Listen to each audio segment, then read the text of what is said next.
After the results of ACC and Ambuja, both Lafarge-Holcim companies, it is now the turn of sector leader, India's largest cement company, Ultratech Cement, to declare its results. Expectations are quite high going into the results, given the fact that we've seen very strong growth on a year-on-year basis, and sequentially too expected to see certain amount of realization trends that are quite strong to kick in. Some worrying factor would be input cost pressures, commodity price hikes, diesel price hikes, freight cost hikes, coal and petcoke, both of which have seen significant impact in terms of rising costs. So now when you're talking about Ultratech Cement, revenues are seen close to 13,454 crore, up 25% on a year-on-year basis. EBITDA is seen at 3,138 crore, up 29% on a year-on-year basis. The margins are seen at 23.3% this time around, and the profitability is seen at 1,635 crore versus an adjusted PAT of 1,120 crore. So seen almost going up 50% on a year-on-year basis.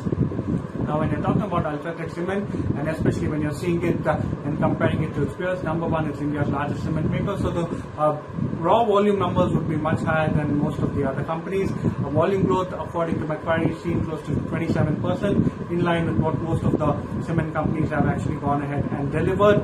Not only that, when you're talking about margins expected to soften sequentially, driven by higher costs as well as lower realization trends. What is it to watch out for? Cost inputs, input costs in terms of coal, petcoke, freight, diesel. All of this expected to impact margins. Company commentary on these factors would be very important to watch out for.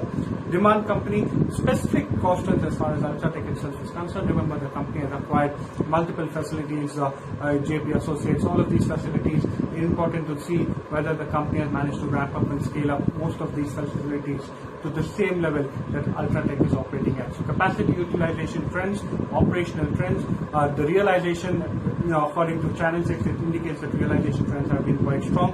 So whether this is very good is something that we need to keep an eye out for. Sequential cost trends are expected to be mixed.